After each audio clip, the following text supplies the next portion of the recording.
Good afternoon to all participants and panelists.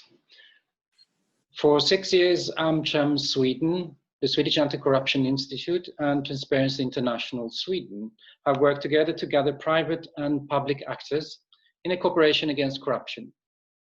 Together and Against Corruption is a platform for sharing best practices, raising awareness, and supporting the efforts of all the work in progress. This year, we do this together with 8 partners. One of these partners is the Swedish International Development Cooperation Agency, SIDA. And this webinar is the 6th webinar in a series of 7 webinars. So, welcome to this webinar with the title Development Cooperation Challenge During the Pandemic, during which we will focus on development cooperation and corruption. We have participants from all over the globe actually participating today, which is one of the advantages and benefits of webinars, even if we would like to have more traditional seminars where we can actually meet and interact a bit more directly and without any digital equipment. A special welcome to our distinguished panelists, who I will present more in detail later on. Karin Japtin, Director General of SIDA, Daniel Tarschys, who's a Professor Emeritus from Stockholm University and Senior Advisor to the Swedish Institute of European Policy Studies, and Ruben Lifuka, who's Vice Chair of the International Board of Transparency International. Some practical aspects. You are more than welcome to ask questions, but you can only do that via the chat. So please send your questions via the chat. Your microphones, the participants' microphones and cameras are switched off, so there is no use to try and switch them on during the webinar. However, the panelists are reminded not to forget to switch on the microphone before speaking. This happens frequently these days with Zoom and Teams. And for your knowledge, this webinar is recorded and will be available on our YouTube channel. So we are due to the pandemic facing additional vast humanitarian and economic challenges around the world. The ongoing crisis may lead to increased breeding grounds or risks for corruption, which in turn could undermine development efforts already in place. How big is the problem of global corruption? How does it affect development cooperation? And what measures are needed to ensure transparency, integrity, and accountability in a time of crisis? These are some of the questions that we will discuss today. But already before the pandemic, corruption was considered a major challenge to ending extreme poverty by 2030 and boosting shared prosperity for the poorest people in developing countries. Corruption has an unbalanced or even disproportionate impact on the poor and most vulnerable, increasing costs and reducing access to services, including health, education, and justice. Unofficial payments that we would normally call bribes for services can have a particularly harmful effect on poor people. Studies like the TI Global Corruption Barometer have shown that the poor and most vulnerable pay the highest percentage of their income in bribes. It is therefore particularly important that international development agencies can ensure that effective measures are in place to manage risks of and respond to actual instances of corruption in development cooperation. In a nutshell, to prevent, detect, and respond to corruption. Many efforts are being made by several actors, but how has the pandemic affected that work? I will now give the floor to each panelist for a short 5-minute general introduction to the topic from their perspective. We will start with Karin Japtin, who is the Director General of SIDA, as I said. She has a long political career, among others, as Secretary General of the Social Democratic Party, but also as Minister of International Development Cooperation and she has served as vice chair of the Stockholm City Council. She has also headed the International Development Cooperation Department of the Olof Palme International Center. So she has both a background from setting and implementing policies in the field of international development cooperation. Karin, please, you have the floor. Thank you, Ulrik, and thank you.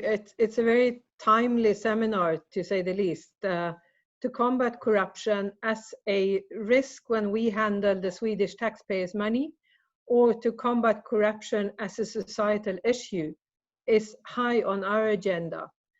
It's grown on the agenda, and it's more important today.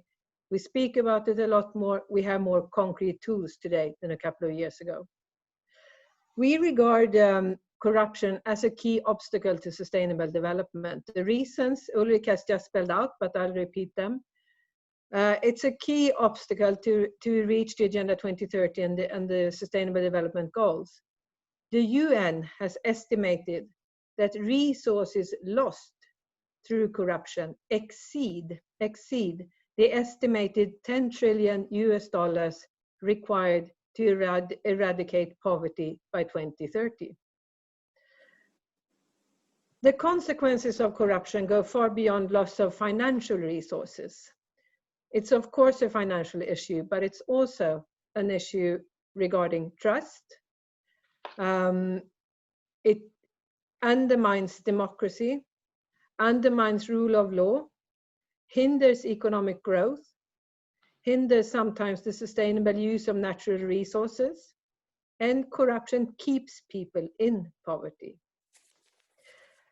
And I would like to stress what was already said, and that is that corruption hits the poor and the most vulnerable groups the hardest. It limits access to basic social services sometimes.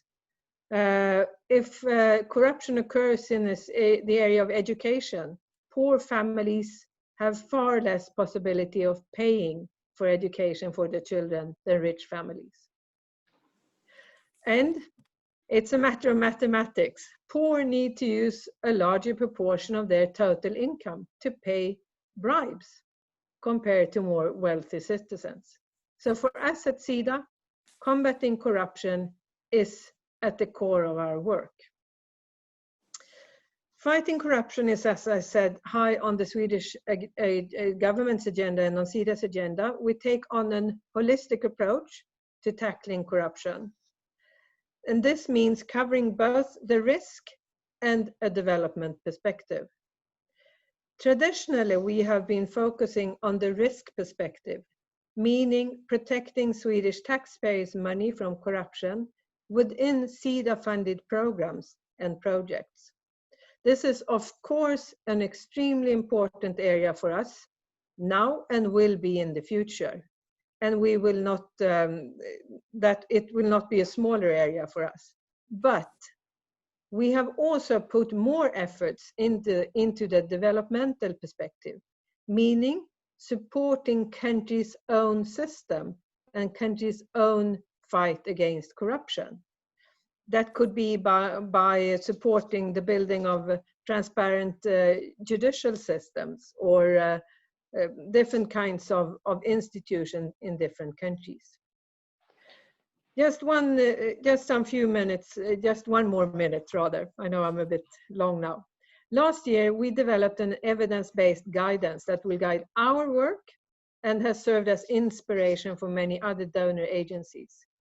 We have adopted a new internal anti-corruption action plan from 2020 to 2023, and we have strengthened our own capacity by increasing the number of staff working directly with anti-corruption. I would like to just summarize the 5 steps that our approach takes when combating corruption. The one is, of course, conducting robust corruption analysis in the local context. All countries are different, all contexts are different. The second, support strategic contributions to fight corruption. That could be to support directly TI chapters, but also anti-corruption laws, anti-corruption strategies, etc., of different countries and organizations. The third, integrating anti-corruption in our strategies, sectors, contribution portfolios, no matter what the sector is, being it water, education, or whatever. The fourth, strengthening our own and cooperating partners' anti-corruption work. The fifth, corruption is extremely complex and therefore it requires collective action. Therefore, we work together with other bilateral donors, but also with the multilateral system and of course our partner countries to combat corruption. I would like to add a sixth, which is specific to the COVID crisis. And that is that we are actually very reluctant in this phase of our work to change partners and to jump into new partnerships, as it's extremely difficult to travel and to meet and to assess systems. That is a specific issue at this stage of history. I'll stop there for the introduction and we'll come back to different parts of this. Thank you. Thank you, Karin. We'll come back to some of those key aspects as we continue later on. So we'll now turn to Daniel Tarsis, who's a Professor Emeritus of Political Science at Stockholm University and Senior Advisor at CEPS. He has served on several posts, both political and non-political. He was Secretary General of the Council of Europe. He was member of the Swedish Parliament for more than 15 years, State Secretary in the Cabinet of Prime Minister Ola Ullsten, and he is a publisher of numerous papers and reports. And one quite recently for the expert group for aid studies, which I think you will come back to in your introduction. But that report focuses on the question of administrative costs in international aid and development cooperation. Please, you have the floor, Daniel. Thank you, Ulrich. Do you hear me now? Absolutely.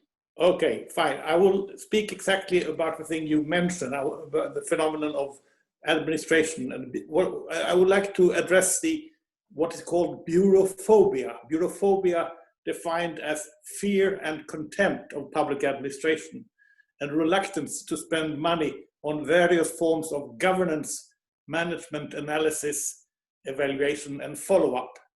This, I think, is an extremely grave threat to development cooperation. Politicians all over the world compete in fighting bureaucracy. Sorry. I think that's better. Yes, you are not tilting. I hope it was the all right. It's okay. Good. So electors love this. They dislike bureaucracy also, of course. Who loves office work and red tape? Who has not been confronted with time-consuming forms, excessive rules, and dim-witted bureaucrats? The conviction that money is wasted in government offices is extremely widespread. Of course, in another corner of their heads, politicians know that very little gets done in and around the public sector without qualified civil servants and professionals of many stripes. So bureaucracy bashing has its price. But the inclination to keep administration on a short leash is nevertheless very strong. And in budgetary exercises, most governments and international organizations apply some kind of restrictions to this type of spending. Typically, they shave off a thin slice of the administrative allocations every year on the assumption of steady productivity gains. In Sweden, this cut is known as the cheese slicer, 1 or 2%. In other countries, it is savings across the board, or in German, lineare Kürzung. In allocating funds for a specific investment or for activities, many governments restrict the share that can be used for administration. Now, of course, various types of public goods and public services require different amounts of administrative support. The needs increase with the complexity of the task. An area full of pitfalls is certainly development cooperation. A great many programs and projects fail dismally unless many different types of expertise can be mobilized and combined. And not only at the planning stage, just as important are the complementary observations throughout the implementation process and the difficult decisions that must be made when the original expectations collide with a variety of disappointments and lessons learned. Should the exercise be scrapped? Should the course be changed? Or should more money be thrown in? Very tough nuts to crack, especially if you are short on staff and expertise. This is why a rationing of administrative resources may be so fatal. And this rationing goes on everywhere in development cooperation. When DAC looked at the machinery of the Swedish Foreign Ministry a few years ago, they noted the great paucity of specialized civil servants compared to the huge sums involved. And even worse is the situation in the European Union. The EU is one of the greatest donors in the world, but the DAC team looking at its analytical machinery was stunned to find that the EU has very few people to supervise and follow all those billions. In addition to its own staff, the Commission has, of course, some experts seconded from the member states, but they come and go, and the permanent backbone is extremely weak. Behind this problem lies, I would say then, persistent bureauphobia in the budgetary process. When the member states of the European Union ask for more efficiency, they believe that this can be attained by an anorectic bureaucracy. Included in the last few financial perspectives has been the requirement of the European Union, that is, has been the requirement to reduce the staffing expenditure in the Commission and the EU agencies. And no surprise, these requests are particularly sharp from the frugal four that combine a very strong commitment to efficiency with equally strong objections to giving the EU resources to pursue this objective. In Sweden, SIDA has been asked for many, many years to pursue a goal called internal efficiency.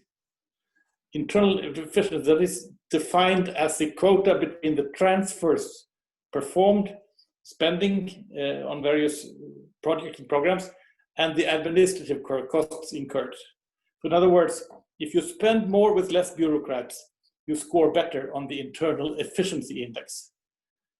If Swedish development cooperation is rather successful, and I believe it is in spite of such perverse incentives.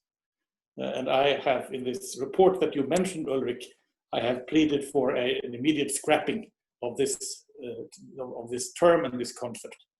Thank you. Thank you, Daniel. Yes, in a nutshell, more administrative costs would prevent corruption in development cooperation, but we'll get back to that. Could, not would, but could. Yes, okay. So last but not least, in this round of introductions, I turn to Ruben Lifka, who's connected from Zambia. And Ruben is, among others, vice chair of the TI board since 2017, and also served on the board between 2008 and 2014. He's part of the TI movement since 2000, chapter president of TI Zambia. He's vice chair of the Council for the International Anti-Corruption Conference, and he runs a development and environmental management consultancy firm in Zambia. And you have a long list. I won't mention all of that, so I'll give the floor directly to you, Ruben. You're very active. Thank you very much, Ulrich. Yes, indeed, I'm very active. Maybe that's why I'm losing all my hair. But corruption remains a challenge today during the COVID pandemic, just like it has been even before the COVID pandemic. And I think it is important that as we discuss the challenges that corruption presents during this pandemic, we recognize and accept the fact that we've already seen that in a number of countries, and some of the countries that are severely affected by the pandemic, these countries have had low state capacity. These countries have had low absorptive capacity, weak oversight institutions, weak implementation bodies. They've had challenges in terms of the rule of law. We're seeing increasingly the narrowing of civic space, limiting of freedoms of expression, association, and movement. We are also seeing that the high corruption levels, if one looks at the corruption perception index, the countries most severely affected by the pandemic already exhibit very high levels of corruption. And unfortunately, in this situation that we're in with the outbreak or with the pandemic, This has triggered a demand for immediate and unprecedented donor support, because over the years we've seen a weakening of the health systems. But because of the pandemic, there's need for immediate and unprecedented support.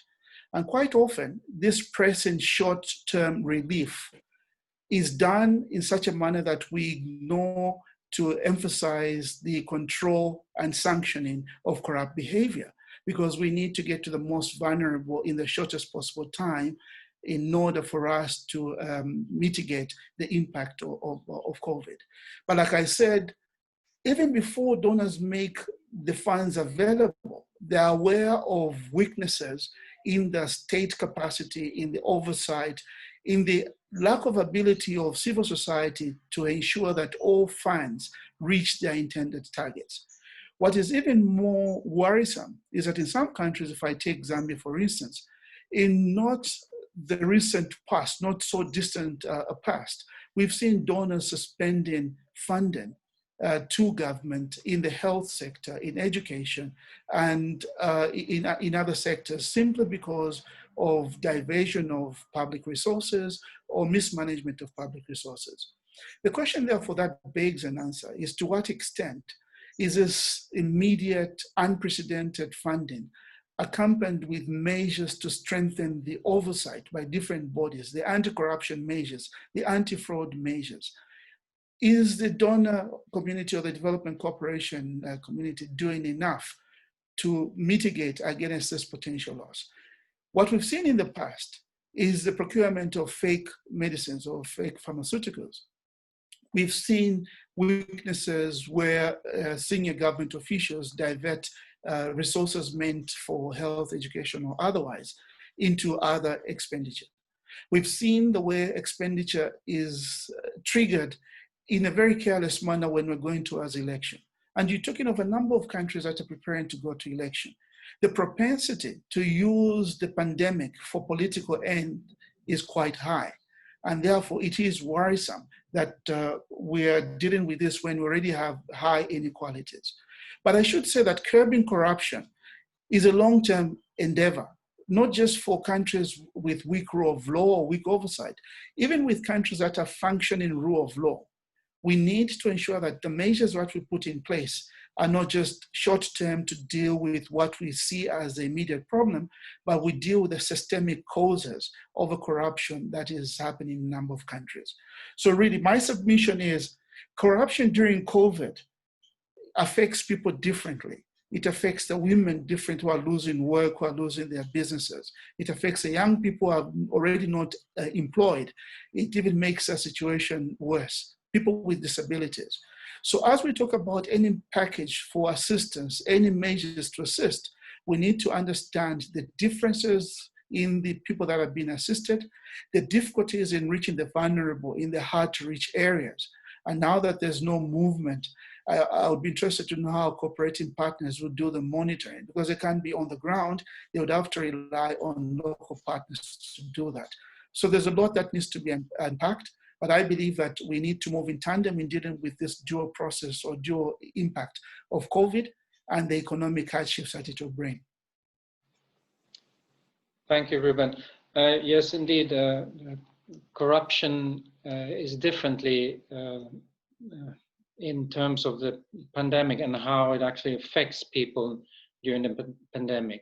And one thing though, when we've heard these introductions and having listened to them, it is clear that there is an overall agreement of the challenges with corruption, no matter what. I mean, that is clear. But the risk of corruption during the pandemic, you've said that we are changing, and I'm turning now to Karen, we changed our procedures slightly, we can't interact with new actors. But has the risk of corruption in international development cooperation increased during the pandemic, do you think?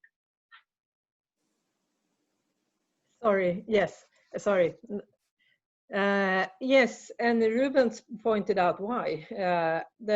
It's difficult and in some countries impossible for us to move around the countries, to get out into the countryside, to other cities than the main city where we might be posted, and to actually visit the projects and the where to visit the sites where the funds are to be made to work, to put it that way. So that is, of course, the main reason. But also, it's in a situation where many countries are in a situation of crisis, where maybe hasty procurement situations happens, and procurement-related frauds. There is a risk of them increasing. We also have a limited access to health data because of the rapidness of the situation, and that could also increase the risk of corruption and different kinds of frauds. So yes, the risk increases. But I was about to say, but we work in Afghanistan, Iraq, Somalia, Mali, there are in other countries where it is always difficult to move around. So to some extent, we can use AI, we can use third-party monitoring or sometimes fourth-party monitoring for a while, but it cannot work for too long. So when the COVID-19 and the crisis situation really passes in countries, we really have to head out and visit the projects and the funding. Yeah, thank you for that. But have you shifted in any terms your funding streams? It depends on what you mean with the question. We have not shifted areas, sectors, nor have we shifted partners. But we have shifted, in some instances, what they do. We support, we put stronger emphasis on health and health-related issues. And we have shifted a stronger support to journalists, civil society organizations, and others that can do oversight in the pandemic. We have seen in some countries that journalists have actually, in the worst cases, been put to jail because they are accused of putting forward fake news around the COVID-19 when they are simply trying to tell the facts. So what we have done is actually that we have changed and put some, from journalists that normally work with normal journalism, put it that way, they are now working with informing around COVID-19, the pandemic, and projects, programs trying to combat the pandemic in different ways. So in that sense, yes, we have changed. We have also put, and we are forced, and all donors are forced to do that, put some extra money into humanitarian aid, as the humanitarian crises are growing due to the secondary effects of the pandemic. Hunger is growing, children are out of school, etc., etc. So we have put extra money into humanitarian aid, and humanitarian aid is always difficult to follow up and work. It's another kind of work when it comes to anti-corruption, but it's as important. Thank you. Ruben, I turn to you again in terms of the actual concrete examples where you've seen the risks increasing. You were mentioning some of them in some way, but if we look at it from a global perspective, in your role as TI chair and vice TI chair, do we have examples from around the globe? Well, I think there are several examples where we're seeing the challenges of corruption during this COVID period, where supply chains have been affected, be it in the developed countries, which ordinarily one would assume would have had sufficient stock to deal with the emergencies. We've seen that even developed countries ran out of essential stock to deal with the pandemic that we have. And stock has to be bought then at very expensive amounts, and that in itself creates opportunities for a lot of corruption. Emergency procurements, which is done without clear oversight, we've noted in a number of countries, is coming up for a strong review. But we're also seeing a worrying pattern, and this is not just in Africa or Latin America, but the worrying pattern is that because we need to deal with the economic impacts of COVID-19, we're seeing stimulus packages that are intended to deal with the impact of COVID-19, and to some extent, the social protection measures. What we're not seeing sufficiently is the capacity to improve on the health systems which are being stretched beyond limits. So it's almost like we need to deal with what we can see, but we're not addressing the fact that the health systems are being stretched and have failed to cope with COVID. The unfortunate part, and when you ask a question about the impact, whether it is the risk of corruption, whether this is going up, our general view is that what we are seeing at the moment with the failing health systems is that the uncertainty of COVID is not helping, because we do not know when this will end. So when government pours in a lot of resources and we see donors coming on board, providing face masks, PPE, we've seen in some countries the same PPE masks being sold on the black market. And it's related in a number of cases to people who are politically exposed. So then the question is, what are we doing? We're providing support, but we're not really asking ourselves, how can we provide long-term capacity in the health system to be able to deal and contain these pandemics? But we're trying to deal with the immediate practical problem without addressing the long-term strategic problem. The last point I would make is, the worry that we have is that in the past, donors have responded to challenges of aid being misapplied by suspending aid or suspending the support that is being provided.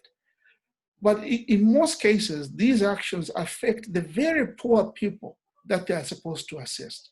It's not the government officials or the people who are corrupt who are in government who have been affected. It's the poor people who cannot access the support. Our worry is, are donors or the cooperating partners doing enough to ensure that a few months down the line, we do not just see suspension of aid and exacerbating the problem even more, when we could have already taken note of this issue right at the beginning and we deal with it. Thank you, Ruben. I wondered, Daniel, you seem to think that, well, you've proven that in your report as well, the question about administrative costs. You said that you want them to be able to spend more and have more administration in the management of international development cooperation, and there should be more flexibility. Would, in any sense, spending more money on administration within SIDA, for instance, at this point, would that help in this crisis?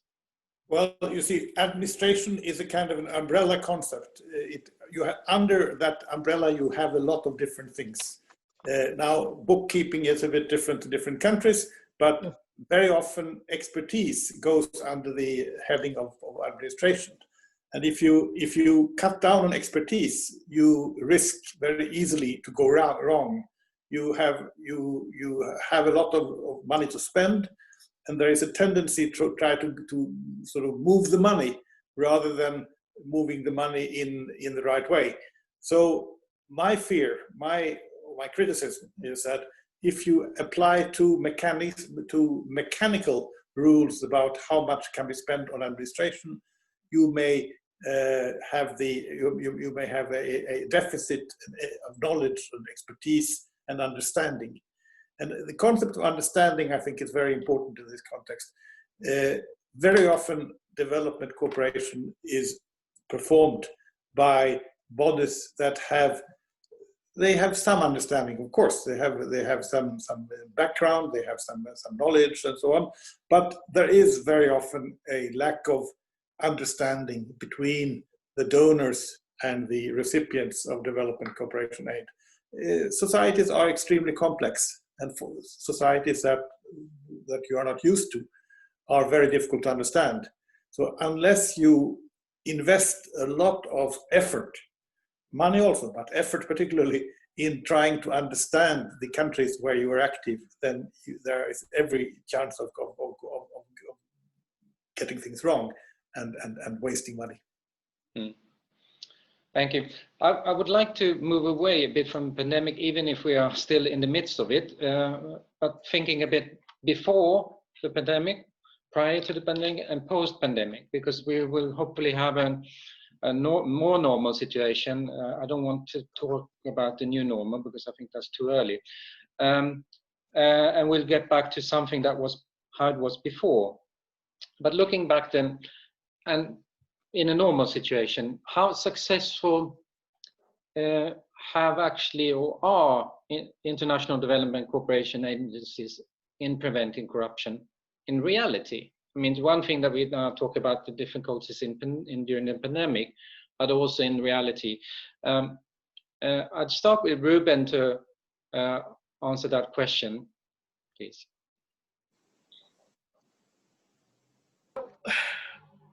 A very difficult question that you ask. How successful? Because I would think that success will be quite relative.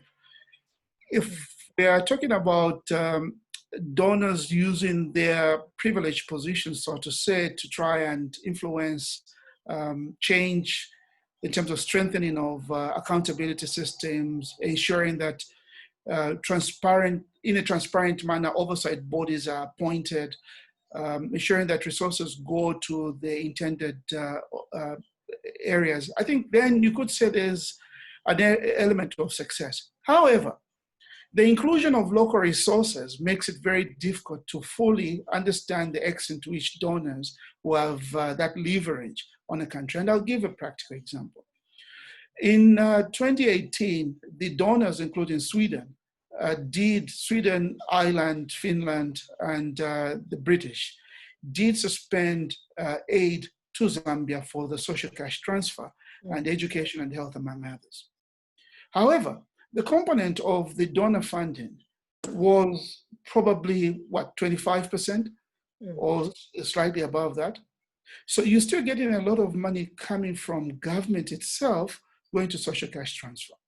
The immediate response from government was that we'll continue with the program, even though the donors have withheld funding. Of course, they had to go back on their word. So the point I'm making is that donors need to do much more than just, in a way, use their support as leverage for change. Donors need to build capacity of local actors, of the media, as I heard, of civil society, of parliamentary bodies, etc. Because in the absence of that, you do not then get a strong voice which holds government or the duty bearers accountable. What we've seen over the years is that for a number of civil society organizations in a number of developing countries, they are struggling to do their work because not only are they facing challenges in terms of a civic space being narrowed, we also seen an erosion of support from the cooperating partners who all along have supported civil society. So civil society has become weak, the media has become weak. We are largely talking about the opposition, which may also be weak. So really, the international community can do a lot, but they cannot do this alone, and they need to work in concert with the local actors as well. Thank you. Yes, Daniel? May I ask Ruben a question? 15 years ago, there was a conference in Paris. The Paris Agenda was adopted. And one of the main points of the Paris Agenda was that there was a need, recipients and donors alike saw a need to try to coordinate the requirements of donor states, because the partner countries had a great difficulty to respond to all different specifications, all different conditions imposed by the donors, and a lot of effort was wasted in trying to combine these things. Is there any, from your perspective, have you seen any progress in this respect in the last 10 or 15 years? Is there now a better coordination among donors or than there used to be, or is this still something for the future to achieve?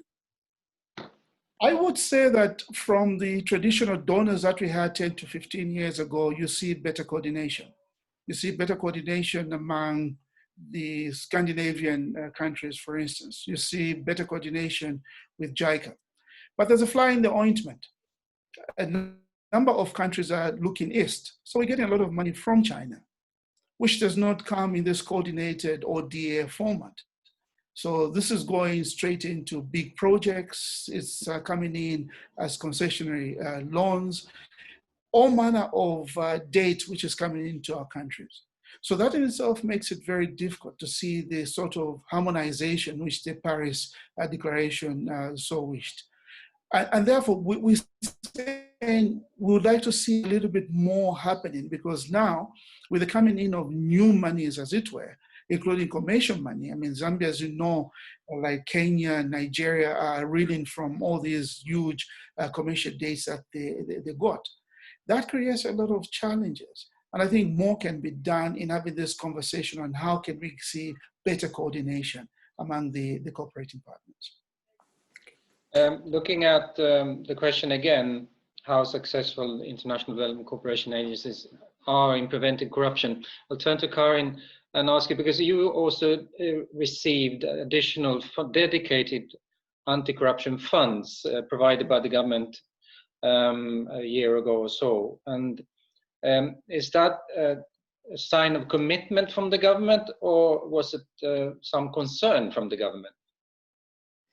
I have not heard any concern, but rather a stronger focus on both the risk component of anti-corruption and the component of development when it comes to corruption, fighting corruption. And also when it comes to the trust and democracy dimension of corruption. Let me start by saying that the Swedish government has put in place a drive for democracy. And part of this drive is actually combating corruption, as corrupt countries have less trust and less stable democratic institutions. So parts of that drive will be for us and other Swedish agencies, for that sake, to work on building stronger, transparent institutions and supporting the building of stronger, transparent institutions of different kinds. That can be rather, let's put it that way, in some countries, judicial systems. But it can also be when we support the building of a public health authority in a country, that their work should be transparent, open, and be objective and respect all citizens of the country in the same way, and thus building trust for the public sector in this country. So it's not only when it comes to the straight out judicial system and that sector, so to say. But it is a direct say from the government that we should work even stronger with, of course, protecting Swedish taxpayers' money. We can never accept corruption with the money we handle, the money we are to channel to the poorest in the world. But we also have a task to try to work with stopping societal corruption in our partner countries. And that we do by doing what Ruben said. We support journalists, parliamentarians, civil society organizations, or other partners in our partner countries in different ways. So that is the only way for us to actually do that. But I'd like to remind also the audience about the possibility of sending in chat questions. Are there any chat questions coming? None so far. So apparently we are talking too much or they're listening attentively. But please feel free to send in chat questions if you have any. I'd like to still go back to this special funds that you received from the government. With that special funding and extra funding, I think it's not long term, it's more short term in terms it's a special. And will that help you to find work more with this systematic approach that you can also share with others? Yeah, we are working with quite a systematic approach in different ways, directly to combat corruption, but also work systematically within all kinds of contributions and programs and projects around the world. But I would like to say, add an information into this, and that is that we have received an increased administrative funding over the last couple of years. And if the Parliament decides, our administrative funds will increase next year and the 2 successive years to come. This will lead for us to have, this will in the end make it possible for us to have a bigger, more staff actually, administrative staff. I agree with Daniel, administration is a good thing and we should have a positive view on administration. The possibility to plan, the possibility to follow up, and the possibility for dialoguing with partners of all kinds depends on us being enough people in SIDA. It depends on how many people we are. So we're glad for the increased administrative fund that we have been given. Still, we have a large fund the Swedish development budget is very big. So it will still be a challenge, of course. But the biggest immediate challenge for us is the challenge that Ruben spelled out, that we are not able to travel in our partner countries. In the long time, whenever we can travel again, it will be good that we have an increased administrative fund, and we can continue to work with plans and in a targeted way against corruption. Can I just back a little bit? Yes, I want to respond to what Ruben said about the importance for us to understand that the ones who are hit the hardest, if we have to stop development support to countries, are the poorest. We are very much aware of that. We are very much aware of that. And that's why we are trying to be meticulous when we now assess asks to change budgets and to change projects and programs in line with the new needs due to COVID-19. We are trying to assess very vigilantly changes, strict adherence to agreement conditions, verification of correct signatures, etc., to do the utmost that we can in this instance to really see, is this correct or is it not correct? Because we know that when we do not do that, and when things happen, because things happen with such a big budget as we have, the ones who are hit are the poorest in the world. We know that. But still, it's Swedish taxpayers' money. It's Swedish taxpayers' money, and we can never, ever see between our fingers when things go wrong. So we are very meticulous, and we're trying to work with partners who are themselves trying to do their best in actually reaching the poorest. Thank you, Karin. And that is one thing, that the reach and the outreach to the poorest, which is interesting when it comes into, when you actually have a real situation and a real problem, which can happen. I mean, exactly. That's what we're talking about, and it happens.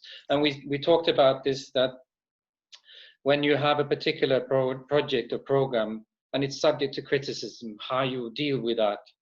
I've seen from other agencies that are quite quick, and they'll go out and they freeze their funds. They use that as a method directly, and that will then hit.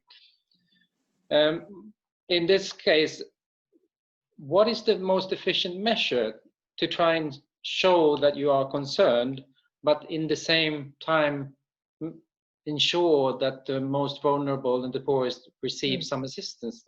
How do you combine that? Because I've seen many bad examples of when people are actually the ones who are actually then supposed to be punished. Let's say the organizational management, they're not touched. It's the program that's touched.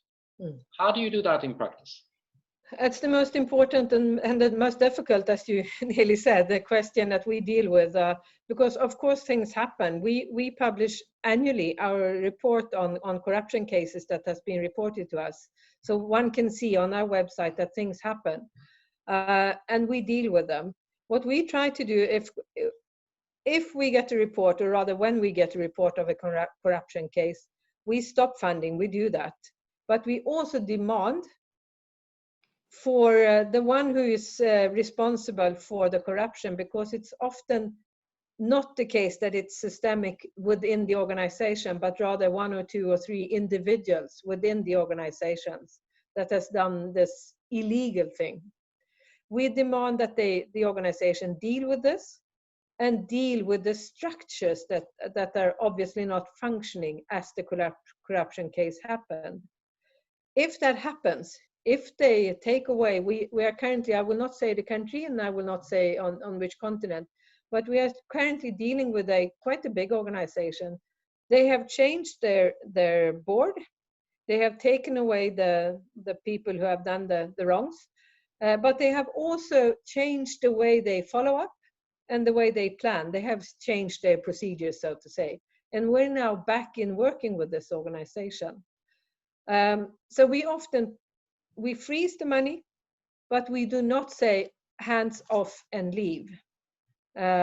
We try to fix if the organization wants to fix.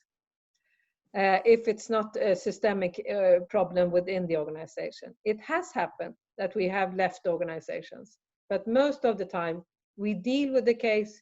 We try to support them in building more robust structures so that they can work with the aim of their organization. That is the approach we have. But that means that you also need to put more resources into that program and have people on the ground, which now is obviously a challenge. Challenge. I just want to say that, of course, our SIDA staff are in the countries. Nearly all of them are back in the countries. But even when being in the countries, it's difficult to travel in countries. Ruben, what do you think about this in terms of programming and freezing or not freezing? Any reflections on that? Sorry, I think in the first place, Karen is right, and it would be presumptuous of any country to assume that the countries that provide resources will take it lightly that money is at a hard end will be lost out just like that. And indeed, the need to take appropriate measures. What is key in the programming, and just like with national development activities, is to, right at the point of design, take into account measures of how to prevent fraud, corruption, or any of this type of behavior, but to also plan for it so that then it's not more reactive when monies go missing. That's when investigations are done, audits are done. But from the onset, measures would have been taken to ensure systems are robust enough, there's transparency in the reporting, there are adequate steps to be taken in the event that a particular department is involved in corruption. Do you stop funding to the whole ministry or to a specific partner? What would be an alternative mechanism? I've seen in some instances where the development agents have worked with multilateral agencies like the UN, which may have broader reach, but there are already mechanisms in place as to what will happen in the event that there is corruption in a particular recipient ministry. So the discussion should start at the point of design. The discussion should not come as an added on. You're not retrofitting corruption into development programs. You are designing corruption, anti-corruption measures right from the onset. Thank you, You're right, Ruben. and it has to be in the agreement how we can handle it. Otherwise, it's impossible for us to handle it. So you're right, Ruben. And the possibility to audit it. Yes. As long exactly. as we go along. But that's a different discussion with the UN bodies. We can go back to that some other time. But we have a question here on saying, I agree with Karin that supporting civil society is one crucial factor to ensure a higher degree of transparency and accountability. But the civil society sector is, of course, also affected by corruption. And this is also harder to discover during the pandemic. What are your advices to us working with civil society in Sweden and partner countries to mitigate the risks of corruption in our programs and projects? Very good question. Yes, unfortunately, corruption is happening in all sectors.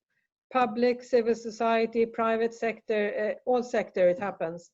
And I think I can only have one advice, and that is to be very, very meticulous.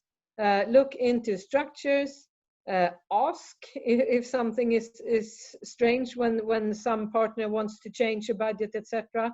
And if they want to change systems, be very, very reluctant in accepting that, I would say.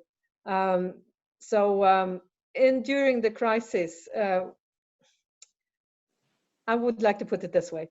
I always tend to try to find new ways of working and new angles to problems and new solutions and innovative ways. But during the crisis, during the pandemic, I think that one should avoid finding new ways and new solutions and new partners and try to stick to old partners, old ways, and try to be as reluctant as possible to change, actually. And never be naive. Anyone, it can happen anywhere with anyone at any time, actually. I think there might be arguments to also be innovative. I understand what you mean, but I think there are other people who say we need to find new solutions to the situation. Yeah, but that's true. And as I said in my beginning, we can use AI, we can use different ways of monitoring, but that is not really innovative. And maybe one shouldn't introduce it in the middle of the crisis. No. We have one other question, which I'll pose to all three of you, and then we have a few minutes left only. What do you consider to be the most important thing to focus on in the work of combating corruption as a development obstacle? What do you consider to be the most important thing to focus on in the work of combating corruption as a development obstacle? Daniel, do you want to start with that one? Yes, I mean, there are fads in public administration. One of the main fads in Swedish government in the last few years has been the idea that you must build on trust. Trust is a key word for government reforms in Sweden. I think trust is very fine, particularly if it is combined with a bit of mistrust. You have to balance off. You have to have caution. You have to be cautious, very, very cautious, and you have to be trustful. But you have to know how to mix these two different qualities in an optimal way. And of course, there are cases, there are countries, there are environments, there are circumstances where you have to put in perhaps a little more bit of caution than in other cases. Thank you, Daniel. A good balance between trust and caution, I would say, is very important. Thank you. Ruben, on this question? I would say 2 points, transparency and coordination. Transparency on all sides, not just government, but also the development agencies. We'd like to see more transparency in the aid that is provided, accurate, timely information that is provided. That then helps the different stakeholders to participate and monitor and hold to account those that are in charge with the responsibility to provide support during this pandemic. Coordination, we talked about this earlier on, it's not just coordination among the donors. Quite often I see that there are efforts among the development agencies, so to say, to coordinate, but coordination with other players as well, the private sector, the civil society, the media, etc. Because at the end of the day, we are all in this together. We're trying to address the pandemic, and we should have these coordinated efforts. Thank you. And Karin, last word, almost the last words now. Yeah, it's a huge question because a development obstacle is some of our partner countries, there is nearly a state capture. In other partner countries, the situation is different. So it varies from country to country. What we can do is actually, I would say, 3 things. The one is to try to support, or not try, but support the building of transparent and strong institutions that work with all of the population in that country. The second part is support civil society organizations of different kinds, including journalists, etc., to make it possible for them to work. The third is, of course, to discuss with other development partners, meaning the other development agencies, Swedish civil society, or others, to be vigilant and open and see development obstacles. I would lastly like to make an ad, and that is that we have relaunched our openaid.se, which is our way of living up to the IATI, the transparency obligation to all of the development agents in the world. And we really relaunched it last week, actually. Well, that's a good conclusion in terms of transparency. Saying transparency builds trust over time, and the possibility of insight in all different public sector management, but also private sector. The more transparency, the better for trust. I think we are about to end this. Thank you so much to the panelists. It's been a pleasure moderating you. Thanks to the audience. Some questions we've not been able to answer, but thank you for chatting. And I think, how many participants have we had here today? I'm not sure. 66 listening in. Okay, thank you very much for that. And Then I want to remind you about the webinar that's taking place on the 15th of October, where we will focus on auditors this time and the prevention, possibly detection response as well, of corruption. And finally, this webinar will be made available on our YouTube channel, as I said in the beginning. Thank you very much for today.